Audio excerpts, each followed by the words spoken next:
Hello everyone, আসসালামু আলাইকুম। সবাই কেমন আছেন? আশা করছি সবাই অনেক অনেক ভালো আছেন এবং সুস্থ আছেন। আলহামদুলিল্লাহ, আমরাও বেশ ভালো আছি এবং সুস্থ আছি। কাছে কিংবা দূরে, দেশ এবং দেশের বাইরে যেখান থেকে বসে আমার আজকের এই নতুন ভিডিওটা দেখছেন, আপনাদের সবাইকে আন্তরিক শুভেচ্ছা ও অনেক অনেক অভিনন্দন জানিয়ে আমার আজকের ভিডিওটা শুরু করতে যাচ্ছি। ছোটবেলা থেকে একটা কথাই শুনে আসছি, মেয়ে বড় হলে মায়ের কাজের সাহায্য করে আর ছেলে বড় হলে বাবার কাজের সাহায্য করে। আমার মেয়েটার বয়স মাত্র 4 বছর, এখনই আমাকে কতটা কাজে হেল্প করার চেষ্টা করে। সকালবেলা ঘর ঝাড়ু দেওয়ার জন্য ঝাড়ু এনে এখানে রেখেছি, আর আমি খাটের উপরে যে মশারি আছে, তো বালিশ মশারি সব কিছু গুছিয়ে রাখছিলাম। আর এদিকে দেখেন, আমার মেয়েটা আমার পুরো ঘরটা একদম ঝাড়ু দিয়ে দিয়েছে। যেভাবেই করুক না কেন আমার কাজে সাহায্য করার চেষ্টা তো করেছে, এটাই তো আমার কাছে অনেক কিছু। তো আগে বিছানাটাকে গুছিয়ে নিয়ে তারপরে হাফ ঝাড়ু দেওয়া ঘরটাকে আবার একটু ঝাড়ু দিয়ে নিব। শীতকালে ঘরটা এমনিতেই এলোমেলো থাকে, তার উপরে আমি আবার দর্জির কাজ করি। দর্জির কাজ করলে ঘরটা একদম এলোমেলো থাকে। আমার ছোট্ট মেয়েটা সারাক্ষণ তো এলোমেলো করতেই থাকে, আর যদি এক সেট জামা বানাই তাহলে আমার ঘরটা তো এলোমেলো হবেই।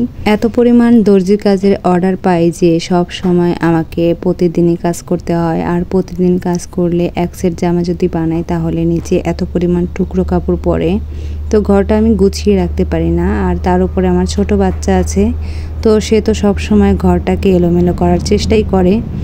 দেখা যাচ্ছে কি, সব সময় যদি ঘর গোছাতে যাই তাহলে আমাকে গৃহিণী হয়েই থাকতে হবে, তাহলে আর ঘরে বসে ইনকাম করা যায় না। আলহামদুলিল্লাহ, আমি ঘরে বসেই কিন্তু ইনকাম করতে পারছি, আমাকে কিন্তু বাইরে যেতে হচ্ছে না।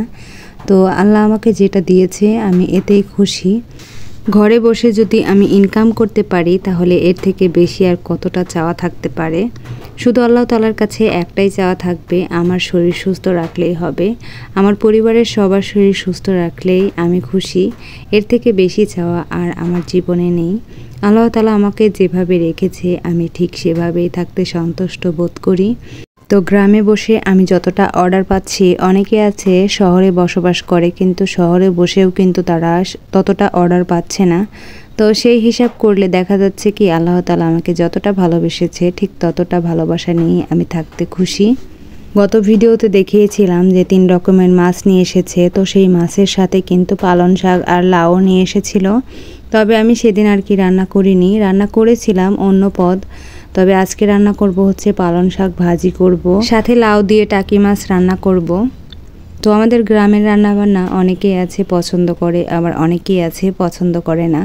আমরা যেভাবে কাজ করতে ভালোবাসি ঠিক সেভাবেই কিন্তু আপনাদেরকে ভিডিও দেখানোর চেষ্টা করি। অনেক সময় দেখা যাচ্ছে কি ভিডিও দেওয়া হয় না, আসলে এত পরিমাণ কাজের ব্যস্ততায় থাকি যার জন্য ভিডিও আপলোড করার একটা সময় লাগে। তো সেই সময়টাই আর কি আমার কাছে হয়ে ওঠে না। তো তারপরও হাজার কাজের মাঝে চেষ্টা করি আপনাদেরকে একটা করে ভিডিও দেওয়ার। তবে প্রতিদিন যদিও বা না পারি, তবে একদিন পর পর কিন্তু ভিডিও দেওয়ার চেষ্টা করব।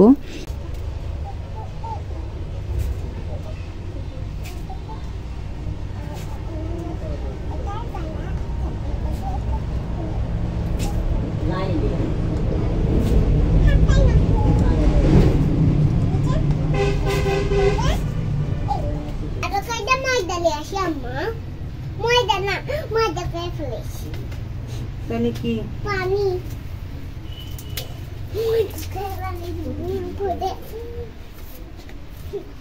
আমি আরো ময়দা নষ্ট করবো না। ময়দা নষ্ট করা লাগে না, ভুল করে কয়ে ফেলাই।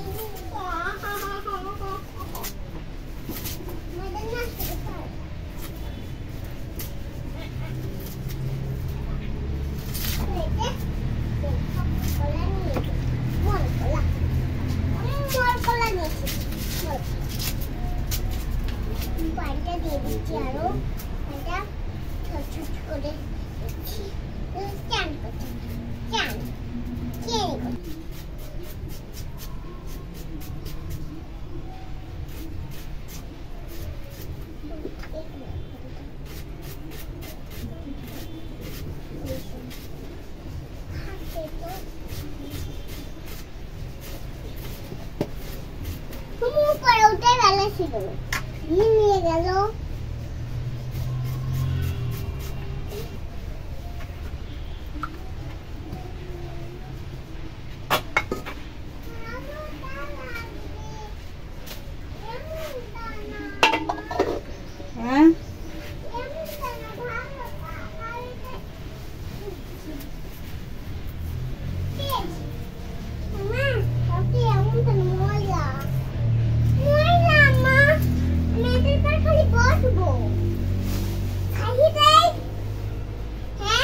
কথা কর সময় তো নাই আমার ছাগলের লাল হারা দিনই পেপার করে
তো আমার আজকের ভিডিওটা এই পর্যন্ত যারা যারা দেখছেন তাদের কাছে কেমন লেগেছে তা অবশ্যই কমেন্টে জানাবেন আর যদি ভালো লেগে থাকে তাহলে দয়া করে আমার ভিডিওতে একটি লাইক করে দেবেন আপনি যদি আমার চ্যানেলে নতুন হয়ে থাকেন তাহলে অবশ্যই আমার চ্যানেলটিকে সাবস্ক্রাইব করে আমার পাশে থাকবেন এতে করে আমি নিত্য নতুন ভিডিও আপলোড করার সাথে সাথে আপনাদের কাছে নোটিফিকেশন আকারে পৌঁছে যাবে এবং আমার ভিডিওগুলো সবার আগে কিন্তু আপনারা দেখতে পারবেন অলরেডি আমার কথা অনুযায়ী যদি কাজটা আপনারা করে থাকেন তাহলে আপনাদেরকে অসংখ্য ধন্যবাদ।